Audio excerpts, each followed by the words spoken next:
Quel est ce Papercraft? Pardonnez ma voix un peu cassée, je reviens de convention et elle s'est pas complètement remise. Pour ce 1er décembre, nous allons voir des petits Papercraft de Iron Man, la marque 1 et la marque 2. Ce sont des Papercraft créés par Gus Santomé, vous aurez le lien dans la description. Et regardez en plus, c'est accurate, la marque 1 est un peu plus grande que la marque 2. Voilà, hop, je mets à égalité. Tadam. Donc ce sont des petits papercraft qui sont nickel pour démarrer et s'entraîner au papercraft.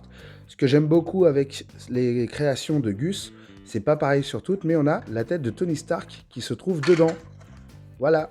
Ce sont des papercraft qui sont très bien pour commencer parce que ce n'est pas compliqué. Vous avez le corps, les bras et la tête. Et tous s'assemblent après en une seule fois.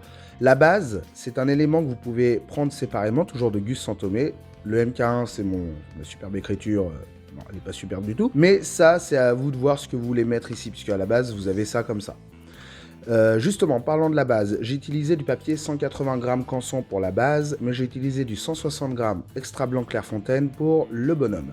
Les bases apportent un truc en plus qui ne sont pas obligatoires si vous n'êtes pas obligé de les faire. Moi je les ai fait, c'est juste pour avoir le nom à chaque fois des armures qui se trouvent devant.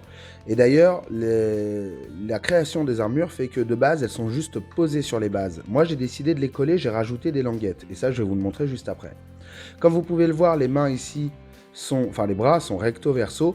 Vous aurez 4 éléments de bras à découper sur les feuilles et vous venez les coller recto verso pour obtenir l'armure. Et ça, c'est pareil de ce côté-là, vous avez la même chose. La création se fait exactement de la même manière, et d'ailleurs, justement, on va passer sur l'image de la MK1 pour que je vous explique comment faire.